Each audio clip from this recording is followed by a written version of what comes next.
Bismillahirrahmanirrahim. Assalamualaikum warahmatullahi wabarakatuh. Saya izin berdiri di depan saja ya, turun di bawah biar kelihatan ya. Kita berbicara sesuatu hal yang biasa dianggap tabu oleh sebagian orang dengan kekerasan seksual. Ini adalah bagian dari tugas Satgas Pencegahan dan Penanganan Kekerasan Seksual atau Satgas PPKS. Ada semua udah pernah dengar Satgas PPKS? Belum ya? Karena cukup relatif baru Satgas ini. Kemudian kerjanya agak senyap dan tidak banyak publikasi, terutama dalam penanganan perkara. Biasanya kalau saya ngajar, saya akan mulai dengan case. Ada yang pernah masuk dengan saya? Nggak pernah ya? Oke. Biasa saya ngajar di Prodi Ilmu Hukum, kemudian HES, HTN. Begini, saya ingin tanya yang Ahwat dulu. Kalau ada laki-laki kemudian menyampaikan, kamu cantik banget pagi ini, kira-kira itu pelecehan atau apa? Sanjungan lah katakan begitu. Kira apa? Kebohongan. Tapi emang cantik betul. Ini kan cewek gitu.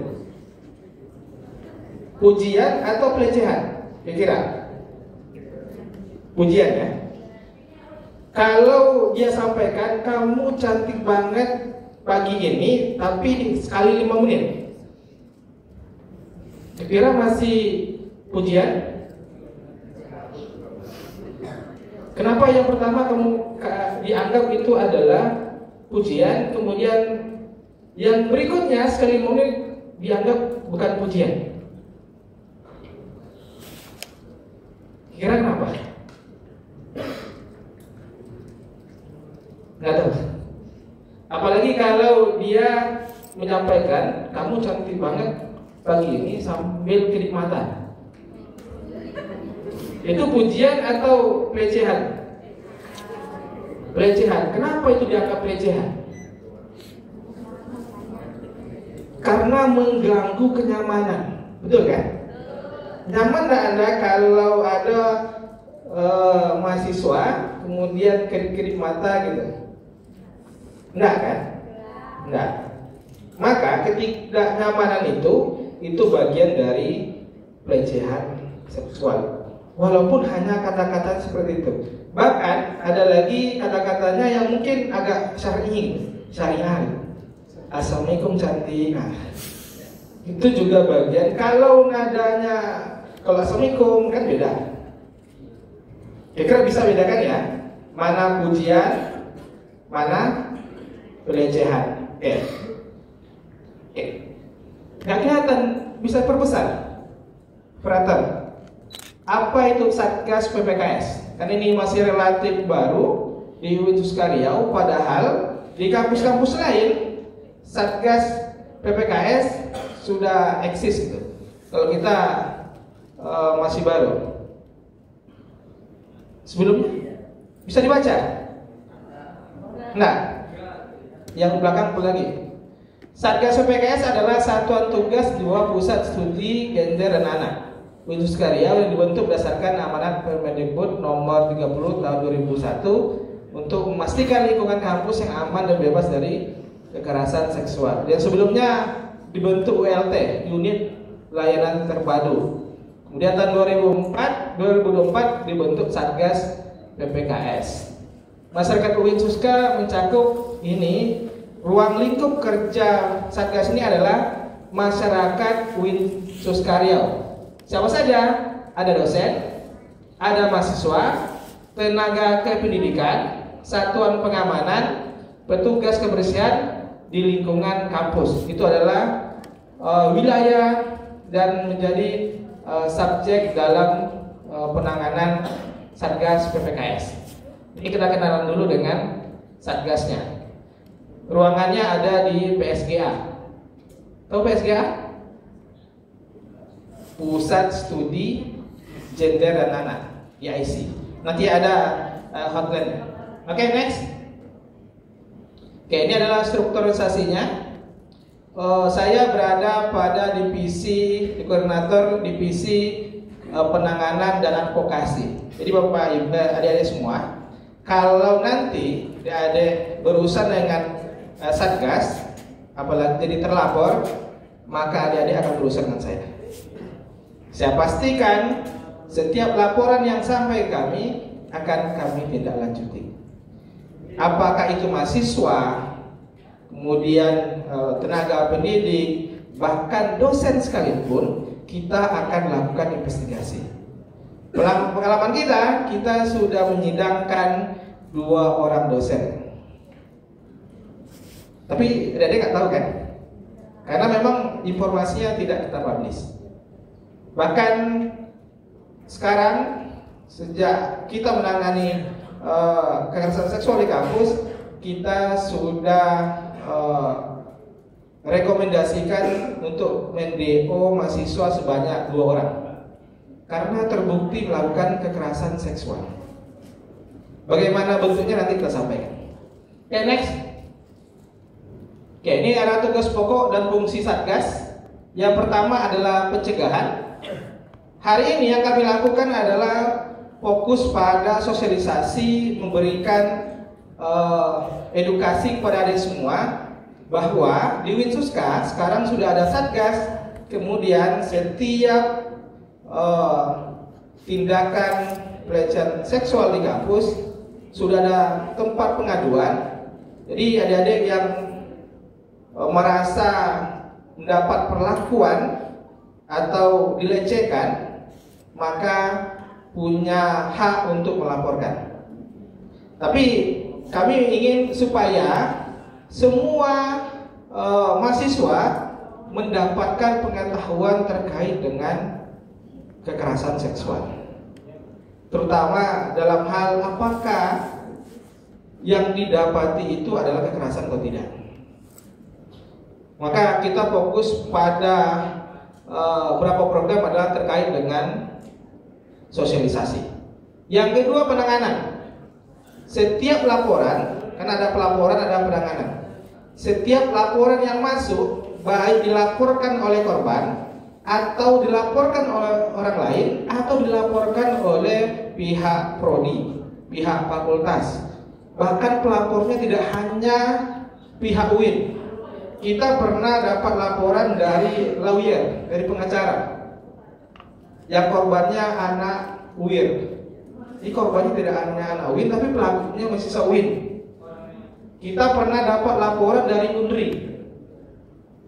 Yang kedua-dua mahasiswanya pelakunya adalah mahasiswa UIN, dan kedua-duanya kita DO karena terbukti melakukan kekerasan seksual. Oke, selanjutnya. Oke, ini adalah definisi kekerasan seksual. Kekerasan seksual merupakan bentuk pelanggaran serius terhadap hak asasi manusia yang mencakup setiap tindakan yang merendahkan, menghina, menyerang dan atau memperlakukan tubuh seseorang secara tidak pantas dalam konteks hasrat seksual, nafsu perkelaminan, serta fungsi reproduksi. Kekerasan seksual dilakukan secara paksa, bertentangan dengan kehendak korban, atau dalam situasi di mana korban tidak memiliki kapasitas untuk memberikan persetujuan secara bebas. Kira paham tidak? Definisi dari kekerasan seksual. Biasanya kita paham mana sih bagian tubuh kita yang bagian seksualitas, terutama yang perempuan. Tetapi tidak hanya pada penyerang tubuh gitu. Maka nanti kita bisa lihat beberapa perlakuan tindakan itu ternyata kekerasan seksual gitu.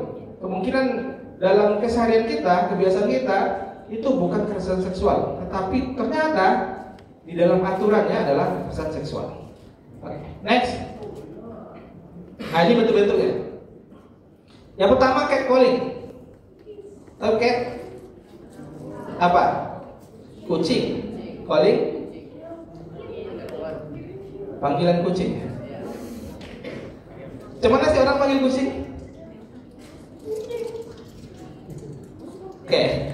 Catcalling adalah pelecehan verbal berupa siulan, komentar seksual, atau panggilan yang merendahkan di ruang publik atau digital, menciptakan suara tidak nyaman dan intimidasi bagi korban. Siulan saja, siul kan? Ada seorang mahasiswa lewat, cuit, itu adalah bagian dari kekerasan seksual. Kadang itu dianggap biasa kan? Padahal dalam aturannya itu adalah kekerasan seksual. Jadi ada mahasiswi kalau mendapat perlakuan seperti itu, silakan dipoto pelakunya, lalu laporkan ke Satgas PPKS. Kita akan tindak lanjuti, kita akan panggil. Karena kalau dipanggil Satgas itu, jangankan mahasiswa, dosen pun mereka nggak bisa tidur malamnya gitu. Takut, karena kita akan surati bahwa yang bersangkutan dipanggil atas dugaan melakukan kekerasan seksual. Bisa begitu redaksi surat yang kita layangkan kepada terduga atau terduga pelaku. Jadi nggak main-main gitu. Kita ingin menjadikan kampus ini adalah kampus yang aman dan nyaman. Betul ya? Nyamannya bukan hanya di ruang kelas pakai AC, bukan itu.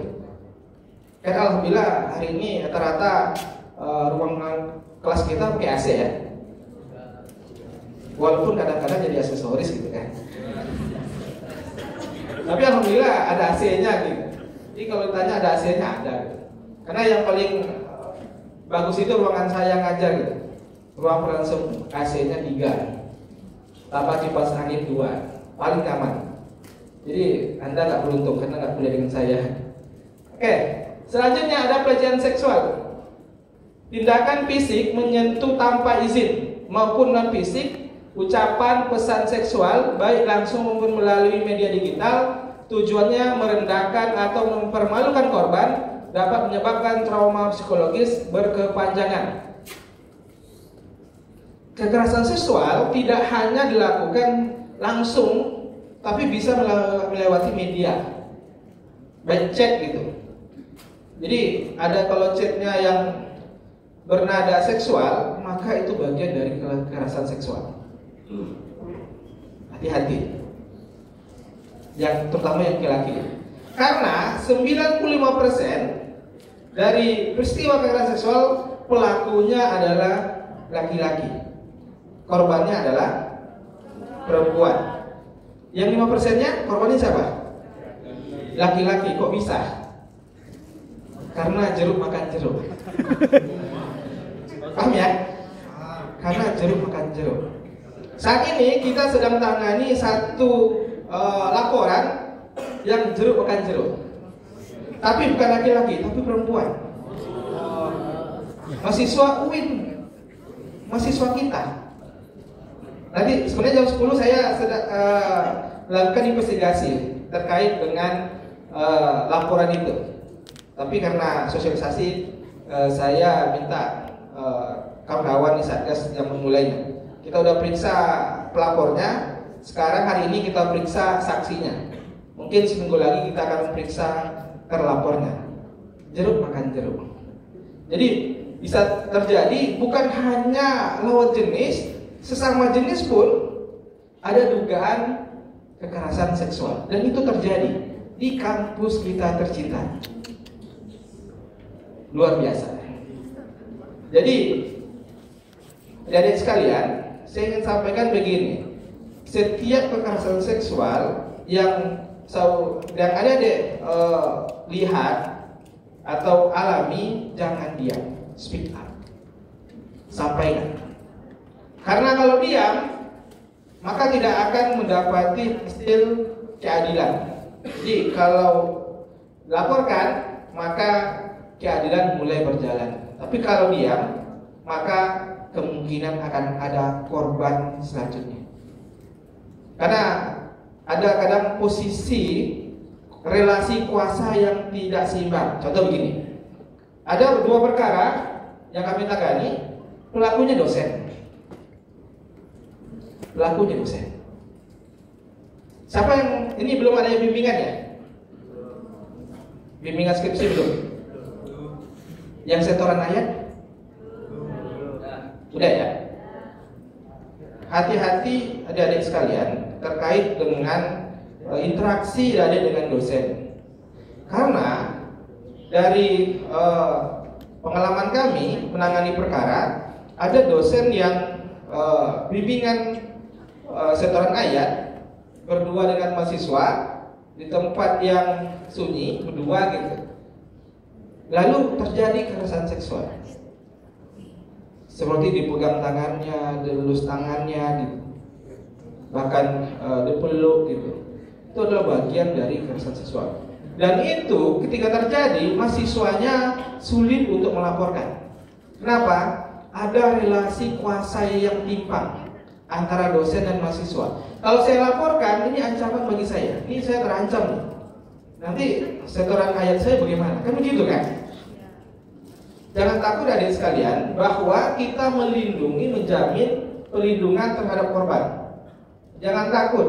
Kalau terjadi, ini biasanya mahasiswa akhir gitu, takut nanti kalau nggak di ACC skripsi saya, ini bahaya nih.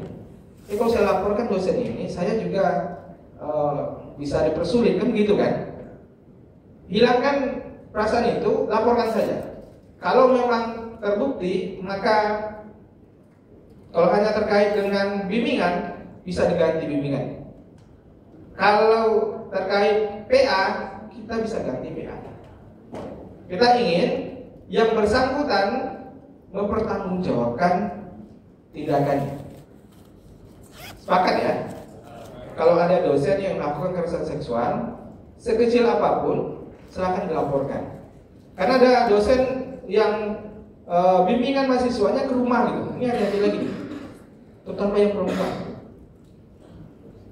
Bimbingan skripsi ke rumah, lalu di rumahnya dia elus-elus gitu.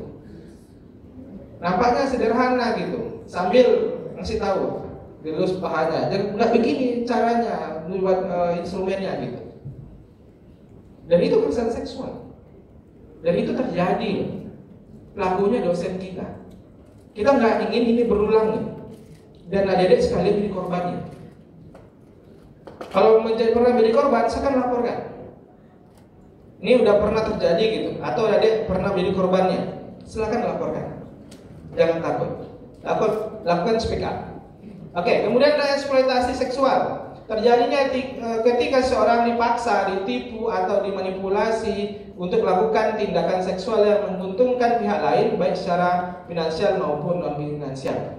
Ini hati-hati adik-adik sekalian, terutama saya ingin katakan yang punya pacar angkat tangan. Yang punya pacar angkat tangan.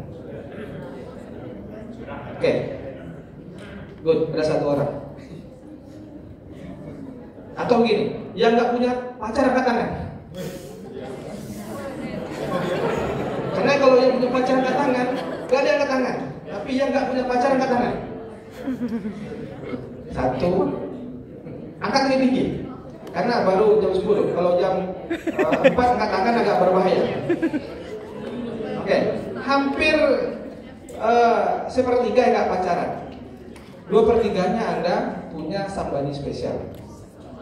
Ya kan? Support system lah katakan begitu ya. Oke. Salah satu pintu masuknya kekerasan seksual itu adalah melalui hubungan pacaran. Ingat, hati-hati adik-adik yang punya hubungan dengan lawan jenis. Seringkali dua orang mahasiswa yang di DO itu, satunya mereka punya hubungan pacaran, yang satu lagi punya hubungan tanpa status.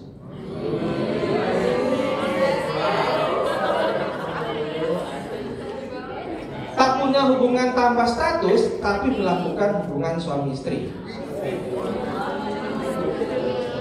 Miris kita. Kami ketika investigasi merasa nggak percaya gitu. Berapa lama mereka berhubungan sehingga melakukan hubungan suami istri? Tidak lama, kenal hanya seminggu. Di mana mereka melakukan? Di parkiran rumah sakit Prima.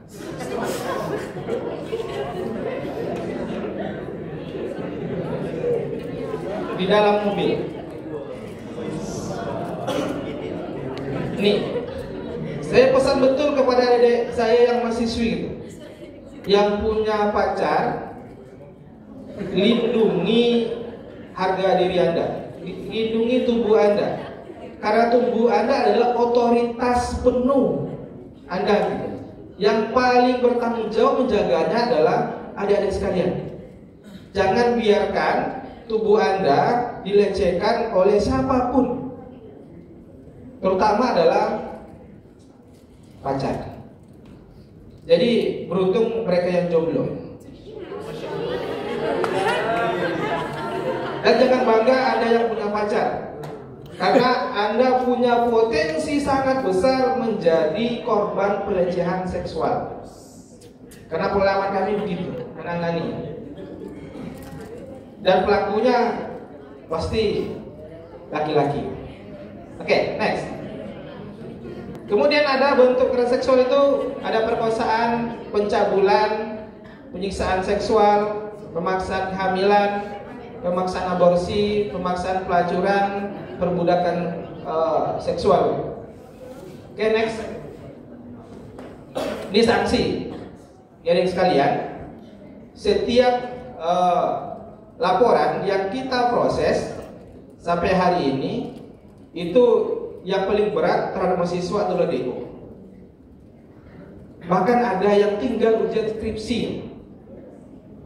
Tinggal ujian skripsi, kita dapat laporan, lalu kita sampaikan kepada prodi untuk menstop segala pelayanan. Dihentikan segala pelayanan karena sedang dilakukan pemeriksaan terhadap terlapor atau terduga pelaku. Setelah sekitar 1 bulan kita lakukan investigasi, hasilnya menyatakan terbukti melakukan kekerasan seksual, sehingga di DO. Padahal tinggal ujian skripsi. Jadi nggak ada ampun, nggak ada toleransi bagi pelaku kekerasan seksual. Jadi kalau adik-adik terutama yang mahasiswa, jangan pernah melakukan kekerasan seksual. Apapun dalilnya, Anda pemohon bagaimanapun, kalau terbukti, saya pastikan Anda akan di-DO. Gak ada cerita, pasti DO. Yang 2 mahasiswa itu mohon supaya tidak di-DO.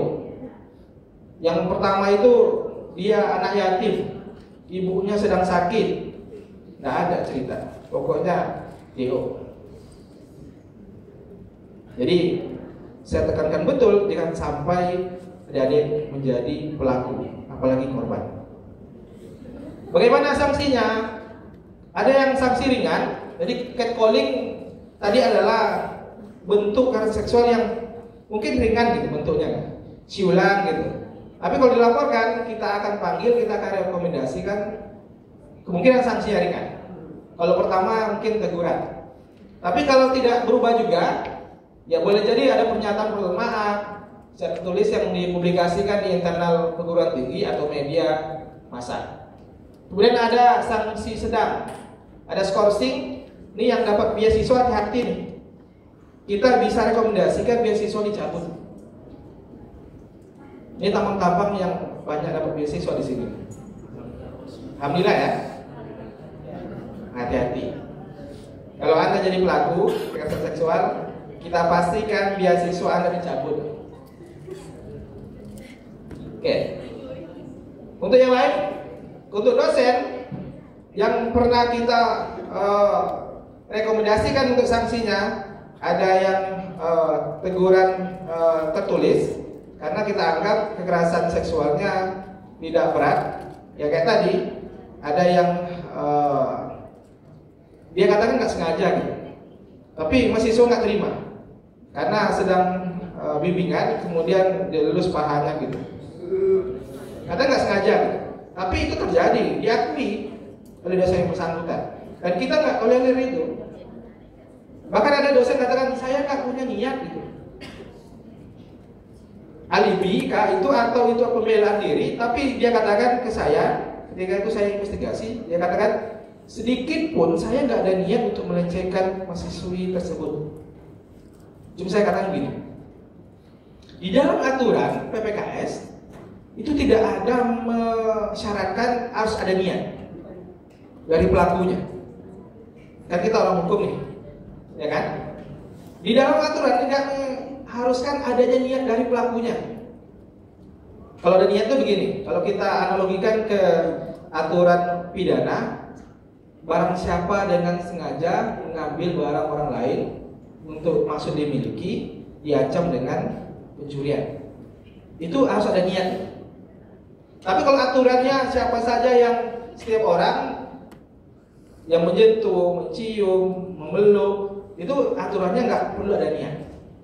Jadi kalaupun nanti pelaku mengatakan sedikit pun saya nggak ada niat, maka nggak berlaku. Ada niat atau tidak, kalau terjadi pelakuan pelecehan seksual, maka dia masuk kategori.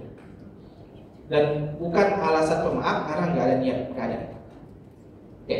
Sanksi berat bagi mahasiswa itu DO. Kalau bagi teknik dan warga kampus lain bisa jadi juga berhenti. Kalau dosen juga berhenti. Kalau rektor, maka kalau rektor yang melakukan gitu kan. Ini kan kalau, dan kan kemungkinan besar tidak. Kalau rektor yang melakukan, maka yang melakukan investigasi adalah dirjen, bukan kami. Jadi pimpinan, maka yang akan melakukan penanganan adalah dirjen dari Kementerian Agama. Oke, next. Ini adalah proses pelaporan. Jadi ada sekalian, kalau terjadi kekerasan seksual, silakan laporan. Laporan itu nanti akan kita tindak lanjuti dalam waktu 3 hari paling lama. Setelah itu nanti akan ada analisis. Analisisnya 2, terhadap korban dan terhadap pelaku. Karena korban biasanya secara psikologi pasti terganggu gitu. Jadi yang pernah kita tangani itu adalah mahasiswa psikologi. Mahasiswa psikologi tapi mendapatkan kekerasan seksual secara psikologis terganggu. Maka di Satgas itu ada sekitar 5 orang dosen psikologi yang akan membantu korban pemulihan psikologinya. Jadi kita akan suspend, kita akan lihat apakah korban terganggu psikologinya. Dan hampir semua korban terganggu psikologinya gitu. Bahkan yang parah itu ada yang nggak bisa tidur malam karena pelakuan dosen, nggak bisa tidur malam, terganggu. Akhirnya kita bantu pemulihan. Kalau terhadap pelaku, kita akan lakukan asesmen juga, apakah yang dilakukannya memenuhi unsur pelecehan seksual atau tidak. Kalau memenuhi, kita akan rekomendasikan sesuai dengan tingkat sanksi yang akan diberikan dan aturan yang ada. Kalau tidak, kita juga akan pulihkan nama baiknya. Tapi sepanjang laporan yang kami tangani, belum ada yang tidak memenuhi unsur. Semuanya terbukti melakukan kekerasan seksual. Oke, next. Ini mekanisme pelaporan. Oke, next. Oke, ini jaminan perlindungan saksi dan korban. Kita akan melindungi saksi dan korban. Kita sudah minta ke pimpinan untuk ada namanya rumah aman. Jadi untuk korban yang kemungkinan dapat intimidasi baik dari pelaku atau yang lainnya, kita akan tempatkan pada rumah aman dan akan dijaga privasinya. Kita tidak akan publikasi nama korban, nama saksi, atau nama pelaku pun tidak. Makanya banyak orang nggak tahu terkait dengan banyaknya penanganan yang dilakukan oleh Satgas, karena memang kita tidak publikasi. Jadi ada jaminan keberlanjutan pendidikan dan pekerjaan. Jadi jangan takut nanti kalau saya laporkan dosen ini, gimana kuliah saya gitu. Terus saya takut, ada jaminan. Kita akan menjamin adik-adik sekalian yang menjadi korban, yang melaporkan adanya kekerasan seksual di kampus, tetap bisa kuliah di UIN. Kemudian perlindungan dari ancaman dan keamanan. Jadi kalau ada ancaman karena melaporkan itu diancam, kita akan bekerja sama dengan pihak kepolisian. Jadi biasanya yang ditakuti korban itu bagaimana Pak? Kalau nanti pelaku mengancam saya, karena ada yang dapat ancaman gitu dari pelaku. Kita sampaikan ke pelakunya, jangan sampai menambah tindakan yang bisa memperberat hukuman bagi pelakunya. Jadi kalau kita panggil pelakunya, kita sampaikan begitu, jangan hubungi lagi korban itu, jangan intimidasi. Kalau itu terjadi, maka tidak hanya Satgas yang memproses, kita akan bekerjasama dengan pihak kepolisian. Kalau memang terjadi ancaman dan intimidasi kepada korban atau saksi sekalipun. Jadi kalau sebagai saksi pun dipanggil, adik-adik sekalian, silakan datang. Karena apa? Karena kesaksian yang ada diberikan itu sangat berharga bagi kami untuk memproses pelaku. Karena yang berat itu adalah membuktikan apakah kekerasan seksual itu terjadi. Ada laporan dari korban, kemudian ada kesaksian dari saksi, sehingga meyakinkan kami untuk melanjutkan ke tahapan rekomendasi pemberian sanksi. Jadi cukup berat tugas dari Satgas karena harus memproses itu dan membuktikan apakah tindakan dari terduga pelaku atau terlapor benar-benar kekerasan seksual atau tidak. Selama ini kita cukup berhasil untuk membuktikannya. Kerahasiaan identitas dan informasi, menjaga kerahasiaan identitas korban, saksi, dan informasi kasus, menindak pihak yang membuka identitas tanpa persetujuan. Jadi di Satgas itu tidak ada yang membuka identitas saksi atau korban. Jadi nggak ada publikasinya. Boleh jadi kawan Anda sendiri yang dekat nggak tahu kalau Anda adalah korban atau saksi. Jadi nggak usah takut. Oke, next. Next. Ini adalah contoh kasus. Ini kami nggak ambil di UIN gitu. Ini adalah beberapa contoh kasus ada pelecehan seksual digital. Ini sering mahasiswa nih. Ya, kemudian ada mahasiswa Bintan tipu dan cabuli rekan sesama jenis. Tidak di kampus kita saja, hampir semua kampus ada gitu. Tidak ada kampus yang bersih dari kekerasan seksual, nggak ada. Cuma banyak tidaknya saja. Saya yakin kalau di tracking semua mahasiswa UIN pasti banyak. Cuma banyak yang tidak melaporkan saja. Jadi kalau dibuat survei, saya yakin akan banyak yang mendapati kekerasan seksual, terutama mahasiswi. Oke, next. Oke. Saya ingin kita bersama ciptakan kampus aman dan bebas kekerasan seksual. Ini adalah kontak Satgas PKS. Ada email, ada hotline-nya. Lokasinya Pusat Studi Gender dan Anak. Itu di IC. Oke, next. Ini adalah bentuk-bentuk kegiatan Satgas PKS. Tapi yang kegiatan investigasi tidak kita publikasi karena itu adalah terkait dengan kerahasiaan korban dan saksi, termasuk kerahasiaan pelaku. Mohon maaf atas segala kekurangan. Terima kasih atas segala perhatian. Billahi taufiq wal hidayah. Assalamualaikum warahmatullahi wabarakatuh.